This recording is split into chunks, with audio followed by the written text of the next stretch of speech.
మంత్రివర్యులు మన శాసనసభ్యులు సుదర్శన్ రెడ్డి గారి యొక్క 74వ జన్మదిన సందర్భంగా ఈరోజు మనం ఈ వేడుకల్ని జరుపుకుంటా ఉన్నాం.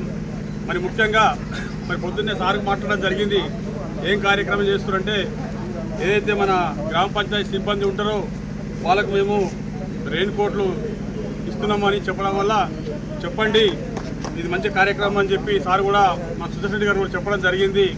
ఎందుకంటే సార్కు చాలా ఇష్టం. ఎందుకంటే ఈ పని చేసే వాళ్ళు ఎవరు కూడా సామాన్యంగా ఉండరు.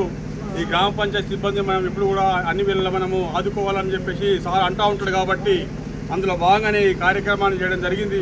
ముఖ్యంగా సార్ జన్మదిన సందర్భంగా ఒక మాట ఇస్తున్నాం.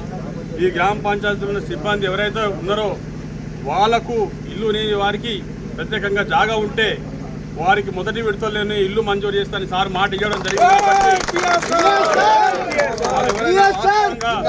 వాస్తవంగా ఇల్లు లేని వారు ఉంటే తప్పకుండా పేర్లు ఇస్తే సార్ దృష్టి తీసుకొచ్చి వాళ్ళకి మొదటి విడతలనే మంజూరు చేయడం జరుగుతుంది. కాబట్టి మరి నిరంతరంగా 40 సంవత్సరాలు ప్రజా జీవితంలో ఎన్నో సేవలు చేసినటువంటి సుదర్శన్ రెడ్డి గారి యొక్క జన్మదిన సందర్భంగా వారికి ఆరోగ్యాలు అన్ని భగవంతుడు కల్పించాలని చెప్పేసి, అదేవిధంగా వారికి త్వరలోనే మంత్రి పదవి వస్తుంది.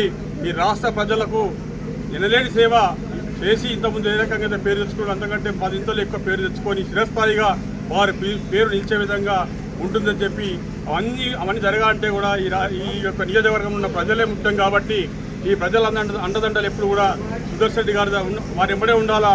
వారి జీవితం అంతా కూడా ఈ చేసే జీవితం కూడా మన నియోజక ప్రజలకు అంకితం. కాబట్టి తప్పకుండా మన అందరం కూడా సహకరించాలని చెప్పేసి ఈ సందర్భంగా కోరుకుంటూ, ఈ అవకాశం ఇచ్చినటువంటి ప్రతి ఒక్క నాట్లు వస్తాయి వాళ్ళ గురించి మంచి రాయండి. కాంగ్రెస్ పార్టీ చేస్తున్నటువంటి ఏ పనులు అయితే ఉన్నాయో అవన్నీ ప్రజలకు తీసుకురమ్మని చెప్పేసి మీకు కోరుతూ ఉన్నాం. ఎంత ముందు కాబట్టి మీ అందరూ కూడా సహకారం ఉండాలా. నిరుపేద కుటుంబాలందరికీ కూడా బలోపేతం చేయడానికి మనందరం కూడా సహకరించాలని చెప్పేసి ఈరోజు కోరుతూ ఉన్నాం. మరి జరిగింది రేపు పొద్దున 2 లక్షల రూపాయలు కూడా ఇంకొక వారం 10 రోజులు కూడా జరుగుతుంది. కాబట్టి రైతాంగం అంతా సంతోషంతో ఉంటారు. మళ్ళీ త్వరలోనే మళ్ళా రైతు భరోసా పథకం కూడా రాబోతుంది కనుక అటు రైతులు, ఇటు కార్మికులు, ఇటు వ్యాపారస్తులు కూడా అందరూ అన్ని రకాలుగా మంచి వర్షాలు పడుతున్నాయి, మంచి పంటలు పండాలని చెప్పేసి కోరుకుంటూ, మరి మా సుదర్శన్ రెడ్డి గారి యొక్క వారికి భగవంతుడు అన్ని రకాలుగా ఆయుర్వేదాలు ఇచ్చి ఉన్నత పదవులు చేయడానికి ఇంకా అవకాశం కల్పించాలని మరొకసారి కోరుతూ మీ అందరికీ నమస్కరిస్తూ